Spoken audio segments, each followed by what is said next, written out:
She can speak good English, এবং ওইটুক সে রসিকতা কইরাও বলতে পারে। সিলেকশন অর ইলেকশন, এইটা নিয়ে ছাত্র রাজনীতিতে দেখুন আমাদের যে আপনার নেতা হওয়ার পদ্ধতি, এবং ছাত্রলীগের কথা বললেন, আর একটার কথা বলেন না, ছাত্র শিবির, প্রত্যেকটা সংগঠনের লিস্টেই ধরি না। আচ্ছা যাই হোক, তাহলে তো ওনাদের হচ্ছে দেখা গেছে যে বড় দল নিয়ে কথা বলতে, ওনাদের হচ্ছে যে অফিস সেক্রেটারি হয় আর কি, দপ্তর সম্পাদক, সে পরবর্তীতে সেক্রেটারি হয়, সেই সেক্রেটারি আবার প্রেসিডেন্ট হয়। অর্থাৎ এখানে গণতন্ত্রের লেশ মাত্র নেই। আমাদের যেটা বাস্তবতা সেটা যে আপনি একজন, আমি ছাত্র দলের ক্যান্ডিডেট, এখানে নানান সাবেক ছাত্রনেতা, আপনার পার্টির হাইকমান্ড, ক্যাম্পাসের টিচাররা, জার্নালিস্টরা, সাধারণ শিক্ষার্থী, নানান রকম বিচার বিশ্লেষণ থাকে, ঠিক আছে। তারপরে এটা এত সহজ প্রক্রিয়া না, ঠিক আছে। আমরা আর ওদিকে না যাই, আমরা একটা আলাপে যাই। একটা সোশ্যাল মিডিয়াতে মানে সংসদের একটা আলাপ নিয়ে প্রচুর আলোচনা চলছে। যেমন ধরেন আমরা যারা আজকে সত্যি আমরা যখন বাংলায় কথা বলছি প্রচুর ইংরেজি শব্দ ব্যবহার করছি এবং মিশিয়ে ফেলছি, কিন্তু কেউ যদি ইংরেজির সাথে বাংলাকে মিশিয়ে কথা বলে তাহলে সেইটা নিয়ে কেন এত বেশি আলাপ হচ্ছে? সে তো ধরেন সে কি ভুল ইংরেজি বলেছে নাকি মানে সে আসলে দুষ্টমি করেছে, এখন এইটা নিয়ে সে ইংরেজি জানে না, এই ধরনের মনস্তত্ত্ব কেন?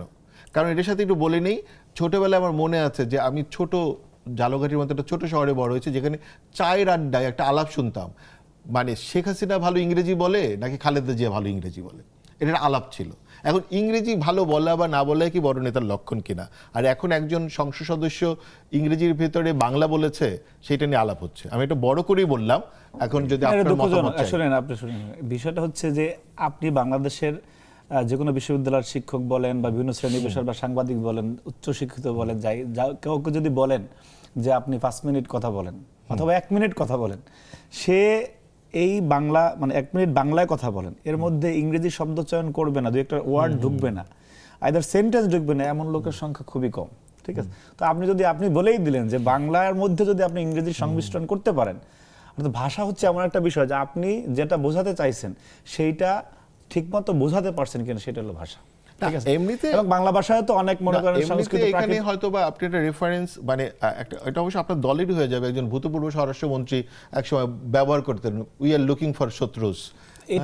এটা one kind of slip of tongue হয়ে গেছে, একটা শব্দ চলে আসছে, এটা নিয়ে শুনেন এই কাজ তো খইবাজ এই জায়গায় চলে আসছে বাংলাদেশের বিষয়টা।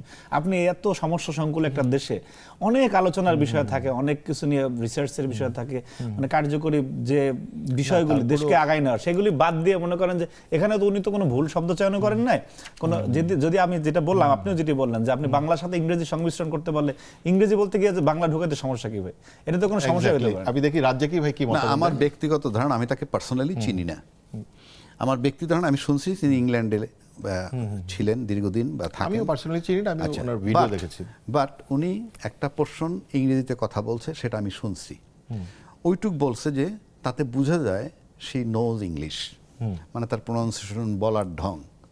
তারপরে যেখানে গিয়ে বলছে যে আমাদের গ্রামের রাস্তাগুলো রোডস আর ভেরি কাঁচা রোডস আর নট গুড, এই টাইপের, আমার কাছে মনে হয় এটা সে ইচ্ছা করেই বলছে, এবং এটা ওই খুব মানে ভুল ধরার মতো কিছু নাই। কেন নাই? উনি জেনে শুনেই বলছেন, ইজি করার জন্য বলেন, সুন্দর বা অ্যাট্রাকশন নেওয়ার জন্য বলছে উনি ওনার এক্সপ্রেস যা করার সেটা করেন। কেন বলছি কথাটা? আমি নিজে একজনের কথা বলি, কমিউনিকেশনটা হইল মেইন ভাষার ক্ষেত্রে, আর আপনি ভাবতে পারেন কতটুকু, দ্যাট ইজ ইম্পর্টেন্ট। আমি দেখছি বেগম খালেদা জিয়া যে শোনেন বেশি বলেন কম, এদের সংখ্যা পৃথিবীতে খুবই বিরল। তাদের একজন বেগম খালেদা জিয়া। আরেকজনের নাম বললাম না, যিনি শোনেন বলেন বেশি শোনেন কম, দরকার নাই, আমি খালেদা জিয়া পর্যন্তই থাকি। এবং ওনার যে মেধা ছিল, ভাববার যে ক্ষমতাটা ছিল, সেটার সাথে ইংরেজি ভালো বলেন না বাংলা ভালো বলেন, ইট ইজ ইরিলেভেন্ট। তার মানে জাতিগতভাবে আমাদের একটা দন্যতা। এটা হলো আপনি কাউকে স্যাটার করতে চান। যেমন আমি একজন লোকের কথা বলি, ভদ্রলোক মারা গেছেন, আমি কোম্পানির নামও বলতে পারি, তার নাম ছিল আমানুল্লাহ আমান, এই যে পোলার আইসক্রিমের মালিক। তার ওইখানে আমার যাওয়ার সৌভাগ্য ছিল একবার অন্য এক লোকের সাথে। তখন হঠাৎ করে জাপান থেকে একটা টেলিফোন আসছে। টেলিফোন আসার পর তার বড় MA পাসটা চাকরি করে, স্যার কথা বলেন, কথা বলতেছে আমান স্পিকিং শুনেন, এলসি সেন্ড, ফ্যাক্স কাম, ট্যালেক্স কাম, শিপ নো কাম। আমি বৈশা বৈশা শুনলাম, এবং আমার সাথে আরেক ভদ্রলোক ছিলেন মেজর কামরুল নামে, রিটায়ার্ড, মারা গেছেন উনি। দেখলাম তার ভাইটাল যা বলার সব বলছে, একটাও ছুটে নাই। কারণ টাকা এলসি পাঠাইছি, মানে টাকা পাঠাইছি, ফ্যাক্স হয়েছে, ট্যালেক্স হয়েছে, শিপ আসে নাই। So that is the basic thing. তো আরেকটা কথা বলি, নন স্পিকার স্পিকিং মানে যাদের গেল, মানে কিন্তু ইংরেজি আমি প্রচুর দেশে এই কাজ হচ্ছে। যেবার যে কথাটা আমি শুনছি, তাতে আমার কাছে মনে হয় she can speak good English, এবং ওইটুক সে রসিকতা কইরাও বলতে পারে আমার ধারণা, কিংবা পার্লামেন্টের সবার কাছে মানে দৃষ্টি আকর্ষণও করতে, আমি জানি না, কিন্তু আমি এটাকে আলোচনা বা স্যাটায়ার করার মতো আমার কাছে কিছু নাই।